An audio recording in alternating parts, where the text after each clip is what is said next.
ஏ என்ன நல்லா டல்லாக இருக்குது. உரக்கிழங்கு இப்போ இருக்கேன் வழக்கா என்னட்ட என்னது பின்ன என்ன இப்படி இருக்குது? வழக்கு என்னது என்னட்டா பின்ன எனக்கு பேசாமல் இருக்குது. இப்போ பேசவும் தானே இருக்க 2 பேரும். நீங்களை புரிஞ்சிக்கவே என்னால் முடியல. ஒரு சமயத்தில் அந்நியன் மாதிரி இருக்குது, ஒரு சமயத்தில் அம்பி மாதிரி இருக்குது, ஒரு சமயத்தில் காதல் ரெமோ மாதிரி இருக்குது. என்னால் எது உங்கள் ரியல் கேரக்டர்னு கண்டுபிடிச்சவே முடியல. இல்லை நீ மாறுறது வருதா நான் மாறுறேன். நான் எங்கே மாறுறேன்? நீங்கள் மாறுறது தேவையில்லாதெல்லாம் பேசுது. நீ தேவையில்லாத பேசும்போது நானும் பேசணும். அதுக்கண்டா பேசணும் அதுக்கண்டா அப்போ பேசாமல் இருக்குது.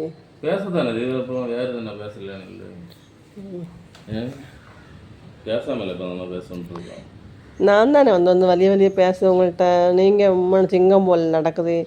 நான் இனி என்ன செய்ய? எனக்கு யார் இருக்கா? பிஸியாக இருக்கு, அதனால தான் நீ எப்போ பிஸி உறைஞ்சி நம்மட பேச வருது அப்போ நான் பேசுவேன். நான் பிஸியாட்டா இருக்குது, நீங்கள் இப்போ ஃப்ரீயாட்டா இருக்குது. நான் இப்போ ஃப்ரீயாக தான் இருக்கேன். அப்படியா? எனக்கு என்ன நான் பிஸியானா? நீங்கள் ஒரு ஆண், நான் ஒரு பெண். ஆமாம்.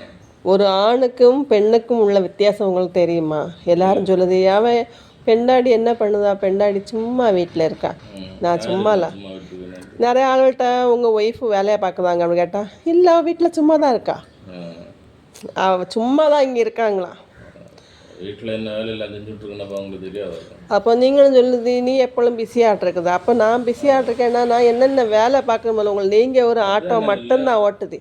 நான் சொல்லுது அதை கொஞ்சம் கேளுங்க. நீங்கள் ஒரு ஆட்டோ மட்டும்தான் ஓட்டுது, வேற எதுவுமே உங்களுக்கு தெரியல. இல்லைங்க, நான் என்ன பேச விடுங்க. கார் ஓட்ட முடியல, ஃப்ளைட்டு ஓட்டுங்க முடிஞ்சால் ஓட்டுங்க, முடியாதுல்ல. அப்போ நாங்கள் சொல்லுறது கேளுங்க.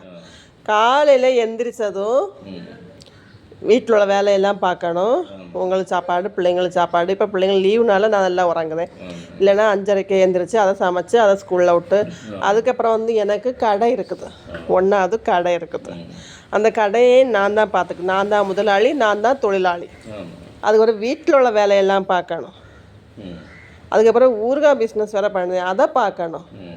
இது எல்லாத்தையும் நான் தானே கஷ்டப்படுதேன். கஷ்டப்படுறவங்களுக்கு ஊதியம் கிடைக்கணும், ஃப்ரீயாக இருக்கவங்களுக்கு. நீங்கள் ஆட்டோ ஓட்டி மொத்த பணத்தை என்னட்டா தருது? என்னட்ட வாரத்துக்கு ஒரு 2500 தருது. இதுவாக இல்லை என்னட்டா கொண்டு தருது? வேற நீங்கள் திருவிழா டைம் வந்தால் மட்டும் தருவி, வேற என்ன தருது? வேற என்ன செய்யுது? 2500 மட்டும் தருது, வேற என்ன செய்யுது? திருவிழா வந்த துணி எடுக்க தருது. ஓ ஓ